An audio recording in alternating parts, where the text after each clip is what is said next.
All right, let's dive into something you hear all the time in web development, but might still be a little fuzzy on.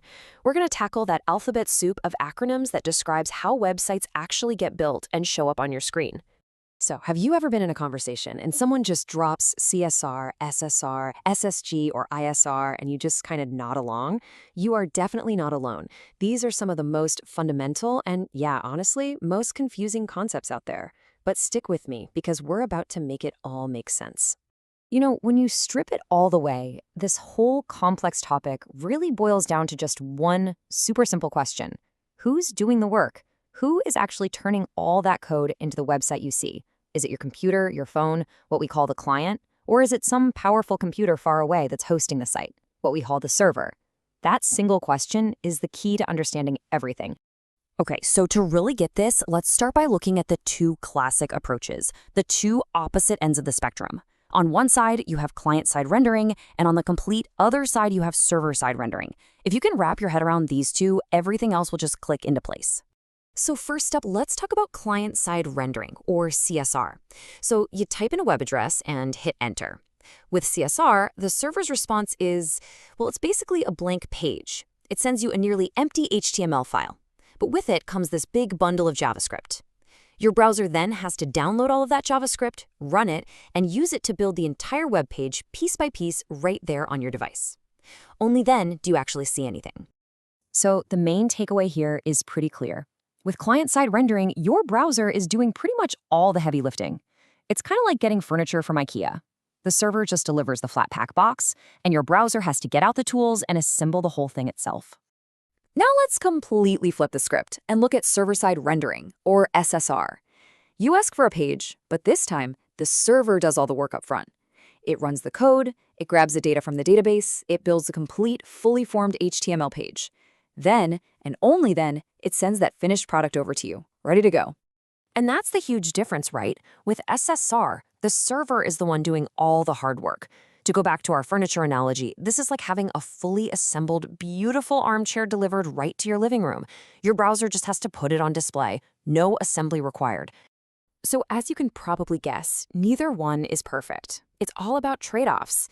CSR is amazing for creating those super interactive, app-like experiences where things update instantly. The big problem? That initial load can be slow while you wait for that big JavaScript file. And it's terrible for SEO because search engines often just see that initial blank page. SSR is the total opposite. It's fantastic for a fast first impression and great for SEO, but clicking around the site can sometimes feel a little clunkier, a little less instant. Okay, so if both of the big methods have some pretty serious drawbacks, what do we do? Well, this exact problem sparked a quest for a middle ground, a way to get the best of both worlds. And this led developers to a really cool idea.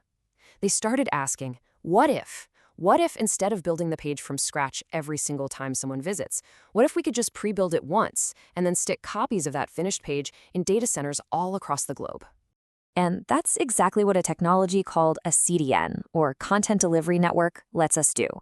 It's basically a massive worldwide web of servers that keeps a copy of your site.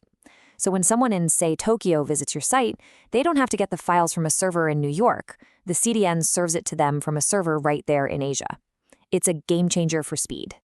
And this powerful idea is the core of static site generation, or SSG.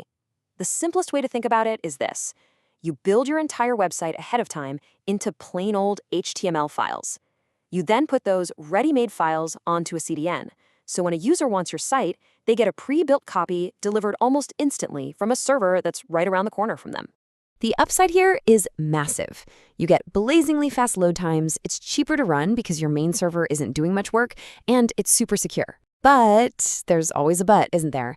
The catch is that since everything is built in advance, the content can get stale.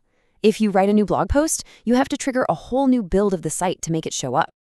And that, finally, is where our last acronym, ISR, comes in to save the day.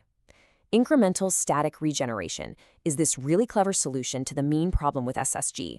It lets you have your super fast, pre-built site, but it can also automatically rebuild certain pages in the background, say every hour, to fetch new content. It's the perfect hybrid. All right, so now that we know all the players, let's see how they work together. Because the truth is, modern websites don't just pick one strategy and stick with it. No, They're much smarter than that. They actually mix and match all of these techniques on the very same page.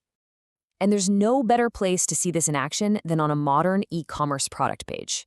Let's take one apart and see how different pieces of the same page can use completely different rendering strategies to get the best result. So first up, let's look at the most critical part of the page, the product details. We're talking about the price and whether or not it's in stock. For this section, you have to use server-side rendering. There's really no other choice. Why? Because this information absolutely must be fresh every single time the page loads. You can't risk showing a customer yesterday's price or telling them something's in stock when the last one just sold. So the server generates this part fresh for every single visitor. Okay, now what about that section at the bottom of the page, the you might also like or related products carousel? Well, this is a perfect job for static site generation. Think about it. The related products for a particular laptop aren't going to change every 5 seconds, so you can pre-build that component, serve it instantly from a CDN to make the page feel faster, and then maybe use ISR to refresh it every few hours, just in case. And for our last piece, let's look at the customer reviews section, where you can read what other people thought and, most importantly, post your own review. This part just screams for client-side rendering. It is all about interactivity. When you spend 5 minutes writing a thoughtful review and hit submit, you expect to see it pop up right away, without the whole page having to reload. That instant feedback, that fluid, app-like feeling, that's the magic of CSR. So you see, it's not about arguing which method is the best. It's about being a smart developer and choosing the right tool for the right job, sometimes for different little pieces of the very same web page.